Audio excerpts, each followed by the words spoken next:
Hey everyone, welcome back to my YouTube channel Sushita Vlog. नोंथांमोनखौ फिन खेबसेबाव बरायनाय बावहरबाय लोगोफोर गाइस दिनैनि ब्लगानो जाबाय माने जोंनि आउट अफ बिटिआर माने जोंनि धेमाजिनि आरो लखिमपुरनि मिलायनानै माने दायो मोनसे ओरैनो मिटआप लानो नागिरदों आरोना सिनियरथ' नङा मा होनो जुनियरानो आरोना जों गासिबो ओमफ्राय दायो जोङो फैयै फैयै दाने लामायाव फैनायखौ भिडिअखौ लाबोदियासै आङो डाइरेक्ट फैनानै जायगायाव मोनफैखाबाय आरोना नोलोबारि होनो ओमफ्राय ओरैजाय स्कुलबो दङ ओमफ्राय दा माखासे लोगो आं माने लोगोजों फैफादों आरोना गान्दिस ब्लग होननायजों नायदो नोंथांमोना ओइ नै आंनियाव माबा मोनसे बुंना हो दे हेलो हेलो हेलो ए जाबाय गान्दिस ब्लग ओमफ्राय फंबायना एनएल बय ओमफ्राय बे लोगोजों फैफानाय सिख्लाफोरनि ब्लगाव ओंखारनांगौ आं जोबोद मोजां मोनो नोंथांमोनाबो सिख्लाफोरखौबो बिसोरो बांसिन नायो ओमफ्राय जोंखौबो एसे अननानै नायनांगौ सेंग्राफोरखौबो बेनोसै आरो दाउलाफोरखौबो एसे नायनांगौ दाउनि नायना लाब गैया गासिबो सापर्ट खालामलायदो आरोना लोगोफोर ओमफ्राय नै जायगाया जोंना बेयावनो आरोना मा होनो नोलोबारि पन्सायत होनो ओमफ्राय ओरैजाय स्कुल दङ नै नोलोबारि स्कुल इयो ओरैजाय हाथाय जायो ओमफ्राय माने बल फिल्डबो आरोना बेयाव बलबो गेलेयो आरो दाउला दाउलि जोबनांगौलै दा नायलांबाय थादो नोंथांमोना माबोरै मा सावरायो जेसेखिनो हायो क्लिपखौ लानोसै आरोना गाइस दायोथ' मोनफैखाबाय नालाय जों जायगायाव आरो माखासे दंबावो फैनो दाहाय मा लानोसै आरोना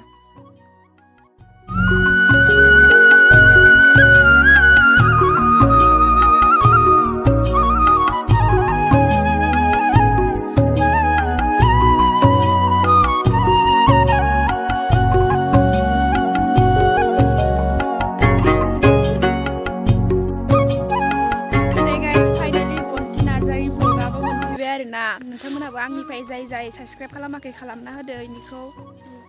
गासिबो खालामना सापर्ट बन्ति नार्जारिमोन ना आरो माबा बुंबावगोन केमेरा सिगाङाव फैबाथाय जेबो बुंनो रोंखाया नामा मोजां मोनबाय लोगो मोननानै दिनैसो लोगो मोनदों दै जोङो ओरैनो माने वाट्सएपा फनावल' बिदिल' थांगोन थाङा बेफोरबायदिल' सोंलायबाय थानायमोन आरोना ओमफ्राय दिनै फाइनालि लोगो मोनबाय आरो ओमफ्राय दायो जों थांगासिनो जिरायनो नायलांबाय थादो नोंथांमोना गथमाखौ मा होनो सामलायलांनो थाखाय सासे आफादगिरिनि गोनांथि जायोलाय दिनै जोंनियाव नुजाथिफैनाय मानगोनां अरुण ब्रह्मखौनो जोङो आफादगिरि गायसनथ'नानै दिनैनि गथमाखौ सामलायलांनो थाखाय आं गुरै खावलायनाय जाबाय गोजोन्थों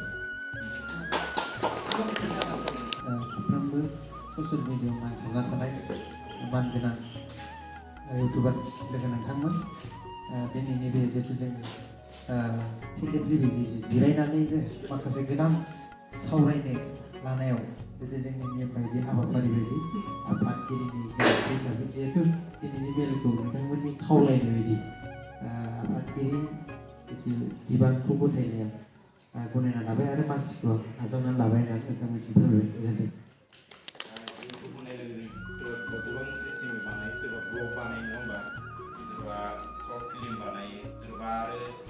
ब्लगबाबो निउस स्टाइल बानायो जुदि नोंथाङा थांनाय फैनायखौ होआ बे डाइरेक्ट बे जायगायाव थांनानै डाइरेक्ट बुंलायबाय बे सिस्टेमखौ बानायो सुचिता बसुमतारी ब्लगाव आङो दिनै ओंखारदों दा माने दिनै जों मोनसे प्रग्राम लादोंमोन नालाय बे प्रग्रामाव जोंनि गगामुग एरियायाव जेसेखिनि इउटुबारफोर दङ बेखौ लानानै जों मोनसे सिनायथि लालायनाय बा जों ज' लोगो हमलायनाय मोनसे प्रग्रामखौ लादोंमोन नालाय ओमफ्राय दा बिनानावखौ बयबो सापर्ट होलायदो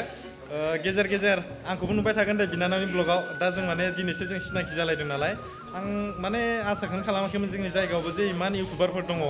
दा ओमफ्राय लोगो मोनलायनानै मोजां मोनदों दा बिदिनो आसा खालामबाय आरो बिनानाव मोजां कन्टेन्ट लाबोबाय थागोन होननानै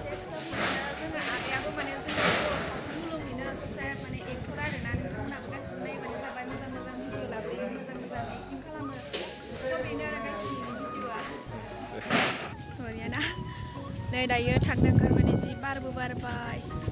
ओंखारबोजोब्बाय आरो नै पन्सायतआव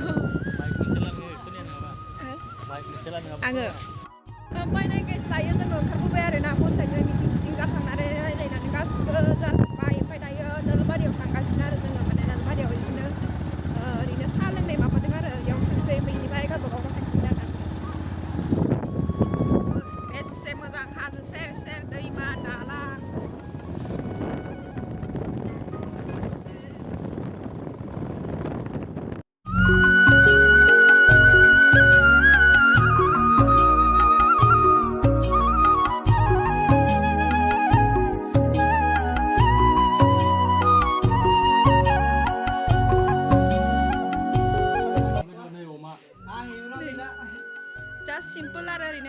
आङो संगोरना दोनहरदोंमोन ओमफ्राय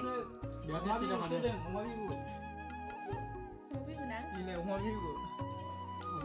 बिबु जादो आरो इदिनो जों माने डाइरेक्ट ओजोंनिफ्राय फैनानै माने डाइरेक्ट इयाव फैखाबाय आरोना ओजोंहाय हटेलाव साहा लोंनानै डाइरेक्ट न'आव फैबाय दा न'निफ्राय आरो जों गवा मोगथां नोंसो ना मा होनो आंखौ लाबोनायनि थाखाय थेंकिउ दे जाबाय था होमबाना आंनि ब्लगाव खुलुमबाय सुसिता ब्लगनि गासै नायगिरि बिथांमोननिसिम आंनि गोसो गोरबोनि खुलुमनाय आरो सिबिनायखौ जासिहरबाय दिनै आं दंफैयो सुसिता ब्लग नि न'खराव आरोखि आरो लोगोसे जोङो गगामुग हालामनि नोलोबारि जितु हालामाव बा गगामुगाव थानाय गासै जोंनि इउटुबाव जितु खामानि मावग्रा इउटुबखौ मोजां मोनग्रा बिथांमोनजों लोगो हमलायनानै जों फैबाय थानाय समाव इउटुबनि गेजेरजों बोरै समाजनि मोजां खामानि मावनो हायो थिग बेफोरखौ नोजोर बोनानै दिनै गगामुग हालामनि जेसेबां इउटुबारफोर दङ बा इउटुबारफोरखौ लोगो हमलायनानै जोङो दिनै मोनसे मोजां सावरायलायनाय जादों आरो जोबोद गोजोननाय मोन्दों बिथां गगामुगनि गासै इउटुबारफ्रा जे जोंनि खावलायनायाव बा नुजाफैनानै जोंखौ मदद होनायाव हेफाजाब होनायनि थाखाय जोबोद गोजोननाय थादों आरो मोनसे खोथा सुसिता जितु इउटुबनि नायगिरि बिथांमोनखौ मोनसे खावलायो बे सुसिता इउटुबारा सासे मोजां गथ' आरो बिथाङा जोबोद माने समाजाव बा बायदि बायदि कन्टेन्ट लानानै खामानि मावनो थाखाय आग बारायबोदों दिनै जितु फोरमायबाय नोंथांमोना सापर्ट खालामोब्ला बिथाङा हयथ' आरो मोजां खामानि दावगालांनो हागोन आरो मोजां खामानि मावनो बोलो मोनगोन आरो बेनिखायनो कमेन्ट खालाम बिथांखौ मावनो खावलाय बेखौ आं आसा खालामबाय आरो लास्टाव दायो फैयै जोबनानै जाखां लोंखां माने दहाय जानायफोरखौ भिडिअ लानाय जादों सेरना ओमफ्राय जों गामियाव फैना बोरै मोनखो जोबोद मोजां मोनदों समायना नेचार गोथां नै जाबाय नुदोंना पिक्सारखौ दा मा बुंबावगोन सुसिता ब्लगनि गासैबो इउटुबखौ सापर्ट खालामनाय गासैबो साबसक्राइबार लोगो नोंथांमोनखौ आं गिबियावनो गोसो गोरबोनिफ्राय साबायखर जासिदों जाहाथे सुसिता ब्लगनि इउटुबनि भिडिअफोरखौ नायनानै सापर्ट खालामलांबाय था आरो लोगोसे गोदान गोदान नायगिरि बिथांमोनाबो बिथांनि चेनेलखौ साबसक्राइब आरो शेयार खालामना होयो आं बेखौनो खावलायदों आरो जों दिनै माने गेट टुगेदार मोनसे प्रग्राम लादोंमोन बेयाव फैनानै लोगोसे सुसिता लिंनायखा बिथांनियाव ओंखाम जाबाय अमा बेदर गोरानजों एकदमबारे स्पेसियलै दालि ओंख्रि अमा बेदर गोरान आरो दा जायै जायै नै अबस्थाफ्रा बोरै जाखो जाबाय दा आं बारा गोलावखौ बुंला स' आङो माने कमेडि स्टाइलैनो बुंबाय आरो गाज्रि मोनलायनाङा थेंक इउ सो माच फैनायनि थाखाय जोंखौ खोन्थानो माने जेनेबा मिथियै बाथ्राफोरखौ खोन्थाफैनायनि थाखाय गोजोननाय थाबाय आरो उन समावबो लोगो मोनगोन होननानै आसा खालामबाय बिनानावमोनखौ बिथांनि नायगिरि आरो इउटुब चेनेल मालिकखौबो आं गोसो गोरबोनिफ्राय साबायखर जासिबाय आं बारा गोलावखौ बुंला जिखुनु जाया दिनै गगामुग ओनसोलाव फैनानै जोबोद मोजां मोनदों बेखौनो खावलायबाय थेंक इउ बस दे ओंखारदों नै जोंना बसआबो सिं सिंयाव देखाय नाङा हाया होननो रोङा जेबो होननाङा दे ओंखारबानो जायोना देलाय जोंना बसआ सिस्टेमसो जाबाय दे गाइस नोंथांमोना बर मोनबाबो नायदो आं माने गासैजोंबो बगिन'टिनि ना दे बुंना होदो एसे आंनि चेनेलाव हाय गाइस खुलुमबाय गासिखौबो सुसिता सरगियारि मोननो सुसिता बसुमतारी ब्लगाव नोंथांमोनखौ खावलायो सापर्ट खालाम सुसिताखौबो जाहाथे बिथांनि इउटुबनि फारसे खामानि मावनायाव आवगायलाङो मिजिंथियो नोंथांमोनखौ गासिबो सुसिता ब्लगखौ साबसक्राइब खालामगोन लोगोसे शेयार लाइक खालामगोन आरो भिडिअ मोजांबा कमेन्ट खालामगोन गाज्रिब्लाबो नोंथांमोना आसि थुनानै दिन्थिगोन होननानै मिजिंथियो आंबो नाजालांबाय थानोसै मोजाङै मोजां जालांनायसै जिहेतु गोदान स्टार्टिंसो नालाय बारा रोंलाय लाङा बर' इउटुबारनि जै